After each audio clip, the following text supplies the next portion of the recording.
ഒരു off grid solar എങ്ങനെയാണ് work ചെയ്യുന്നതെന്ന് നോക്കാം.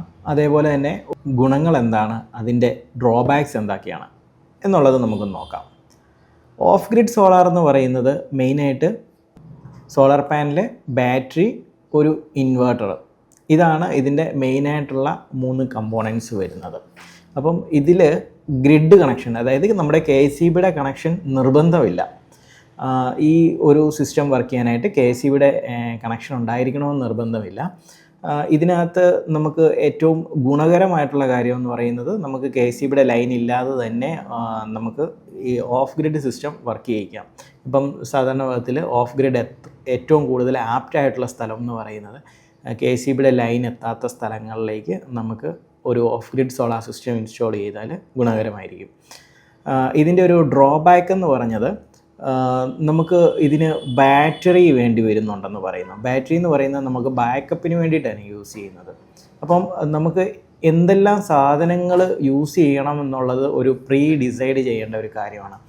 ഒരു off grid solar system plan ചെയ്യുന്നതിന് മുൻപായിട്ട് ആ വീട്ടിൽ അല്ലെങ്കിൽ ആ ഒരു സ്ഥാപനത്തിൽ ഇൻസ്റ്റാൾ ചെയ്യാനായിട്ട് ഓഫ് ഗ്രിഡ് സോളാർ സിസ്റ്റത്തിലേക്ക് ചെല്ലുമ്പോഴത്തേന് അത് എത്ര നേരം വർക്ക് ചെയ്യണം, രാവിലെയാണോ വൈകുന്നേരമാണോ, അല്ലെങ്കിൽ രാവിലെയാണോ വർക്ക് ചെയ്യേണ്ടത്, വൈകിട്ടാണോ വർക്ക് ചെയ്യേണ്ടത്, എത്ര നേരം വർക്ക് ചെയ്യണം, അതിനകത്ത് ഓരോ ഡിവൈസിൻ്റെയും വാട്ട്സ്, ഇങ്ങനെയുള്ള കുറേ കാര്യങ്ങൾ നമ്മൾ പ്രോപ്പറായിട്ട് കാൽക്കുലേറ്റ് ചെയ്തതിന് ശേഷം മാത്രമേ നമുക്കൊരു ഓഫ് ഗ്രിഡ് സോളാർ സിസ്റ്റം വെക്കാൻ പറ്റുള്ളൂ. നമ്മൾ off grid solar system implement ചെയ്തതിന് ശേഷം അവരുടെ ഉപയോഗം കൂട്ടുകയോ അല്ലെങ്കിൽ ഡിവൈസ് പുതിയതായിട്ടുള്ള ഏതെങ്കിലും അപ്ലയൻസസ് വീട്ടിൽ ആഡ് ചെയ്യുക ചെയ്ത് കഴിഞ്ഞാൽ ഈ ഓഫ് ഗ്രിഡ് സിസ്റ്റത്തെ അതിൻ്റെ ബാക്കപ്പിനെയും സാരമായിട്ട് ബാധിക്കും. അപ്പം ആ സിസ്റ്റം വെക്കുക എന്ന് പറയുമ്പോഴത്തേന് ഒരു പ്രോപ്പർ കാൽക്കുലേഷനോട് കൂടി തന്നെ ചെയ്യേണ്ടതായിട്ട് വരും.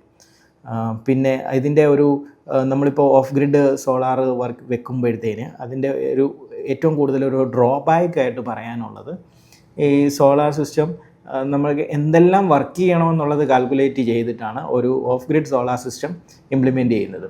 ആ സമയം നമുക്ക് കൂടുതൽ ഡിവൈസ്, അതായത് നമ്മുടെ വീട്ടിൽ അത്യാവശ്യം ലോഡുകളെല്ലാം കൊടുക്കണം, ഫുള്ളി ഒരു ഓഫ് ഗ്രിഡ് സിസ്റ്റത്തിലേക്ക് വരണമെന്ന് വെച്ചാൽ അതിനനുസരിച്ചുള്ള ഇൻവെർട്ടർ കപ്പാസിറ്റി ഉണ്ടായിരിക്കണം. ആ വീട്ടിലെ ലോഡെല്ലാം വർക്ക് ചെയ്യാനുള്ള ഒരു ഇൻവെർട്ടർ കപ്പാസിറ്റി ഉണ്ടാകണം. അത് വൈകുന്നേരമാണോ ഉപയോഗിക്കുന്നത്, രാവിലെയാണോ ഉപയോഗിക്കുന്നതെന്ന് നോക്കിയിട്ട് അതിനുള്ള ബാറ്ററി ബാക്കപ്പ് കൊടുക്കണം. ഈ ബാറ്ററി ബാക്കപ്പ് ചാർജ് ചെയ്യാനുള്ള അത്രയും സോളാർ പാനൽ കപ്പാസിറ്റി ഉണ്ടാകണം. ഈ ഒരു രീതിയിൽ ഒരു ഫുള്ളി ഓഫ് ഗ്രിഡ് സിസ്റ്റത്തിലേക്ക് നമ്മൾ കൺവേർട്ട് ചെയ്യാനായിട്ട് നോക്കുമ്പോൾ അതൊരു വലിയ സിസ്റ്റത്തിലേക്ക് വരികയും ഇനിഷ്യൽ ഇൻവെസ്റ്റ്മെൻ്റ് എന്ന് പറയുന്നത് ഓൺ ഗ്രിഡ് സിസ്റ്റത്തെക്കാളും ഹ്യൂജ് ആകുകയും ചെയ്യും. അതുപോലെ തന്നെ നമ്മൾ പൂർണ്ണമായിട്ടും KCBയെ ആശ്രയിക്കാതെ സോളാർ ചെയ്യുമ്പോൾ നമ്മുടെ കേരളത്തിൻ്റെ കാലാവസ്ഥ അനുസരിച്ച് മഴക്കാലത്ത് നമ്മുടെ വീട്ടിലെ അപ്ലയൻസസ് വർക്ക് ചെയ്യാനായിട്ടുള്ള കറണ്ട് നമുക്ക് അതിൽ നിന്ന് കിട്ടാതെ വരുന്ന ഒരു റിസ്ക് കൂടി നമ്മൾ ഓഫ് ഗ്രിഡ് സോളാർ സിസ്റ്റത്തിലുണ്ട്.